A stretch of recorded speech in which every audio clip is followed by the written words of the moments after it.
majestic in its stark grandeur, Agua. The volcano of water rears its menacing peak over the sleeping ruins of the ancient city of Antigua, one-time capital of Guatemala, largest of the 5 republics in Central America. Agua is one of several volcanoes, now slumbering, which time and again have laid in ruins Guatemalan cities founded in the dim past by the Toltecs. For over 200 years, Antigua was the capital of Guatemala and the seat of one of the highest types of civilization in the Western world.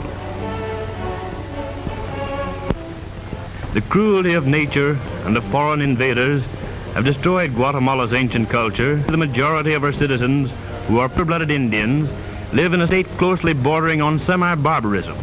Throughout the country, one finds villages composed mainly of one-story houses, walled with rocks and thatched with straw.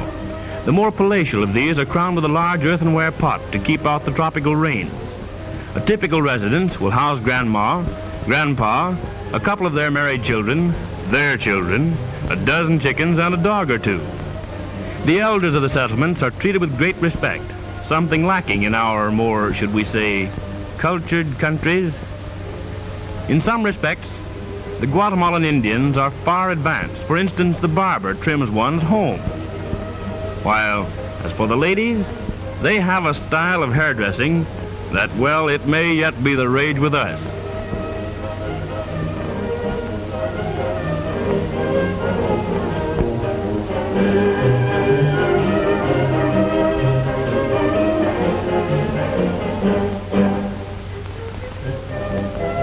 Hair and hat in one. Style plus economy.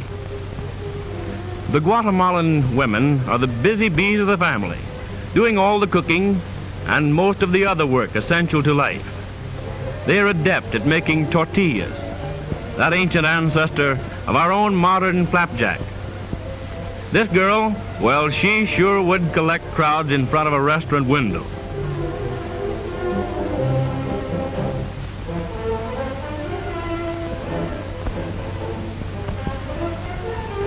It looks here as if Mama and the kiddies are on an outing at the beach, but that isn't so. They're really hard at work catching fish to go with those tortillas.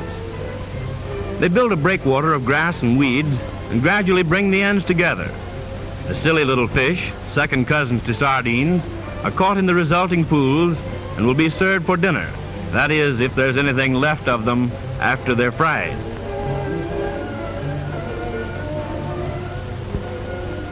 The men go duck hunting occasionally when a bit tired of tortillas and fish.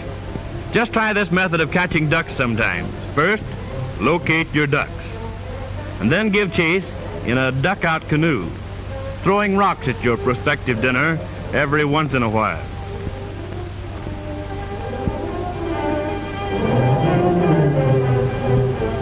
If you tire out the ducks before collapsing yourself, well, just sock one with a rock and call it a day. Some sport, eh what?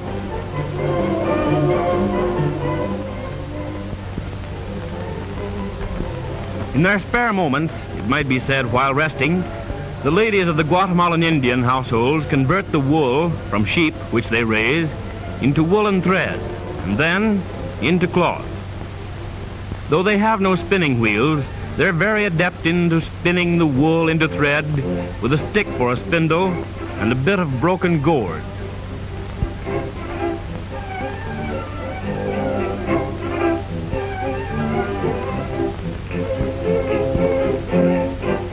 You might try this yourself sometime when you get tired of listening to the radio.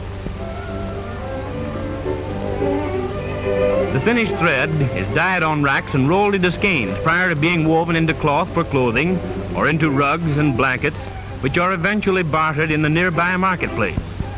With the crudest of looms, the girls fashion this material.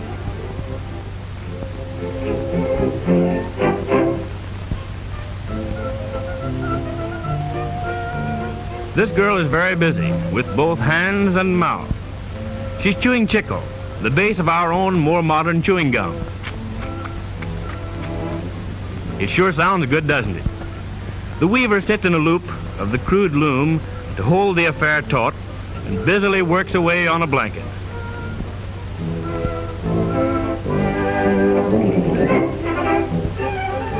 And here's the result of her work. It took a long time to make it, but it's guaranteed pure wool, a yard wide, and it'll last a lifetime. Though mules are used in transporting tobacco and coffee in bulk, the most common pack animal in Guatemala is the native Indian himself. Yes, indeed, Father does work at times, and here he is, several of him, on the way to market, with a load of pottery, blankets, cloth, and, well, what have you. The foundation for the pack is the cacast, resembling a music cabinet, which is carried on the back with the aid of a head strap. The average load is about 200 pounds for the men. Oh yes, the women carry packs too, though their packs are just a bit lighter, as, well, they generally have a baby to take along with theirs.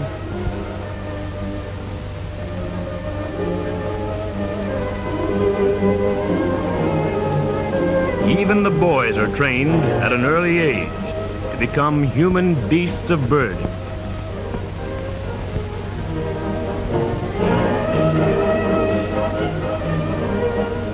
Every community has its marketplace. And here, the caravan of two-legged mules finally arrives to trade its wares for necessities and luxury the natives are unable to produce at home. Here, all is commotion, with fruit vendors calling their wares, customers haggling over goods with merchants, acquaintances renewing old friendships and making new ones.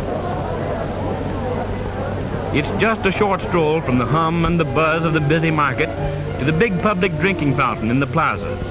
The women love to gossip here while filling their huge jars with water, and few of those big jars are ever broken, but many a reputation is badly damaged when the girls get their busy tongues to wag. Every day is Monday at the big municipal baths where the women bring their dirty linen. You'd think that the girls would look mighty neat with all this washing, but, well, take a look for yourself.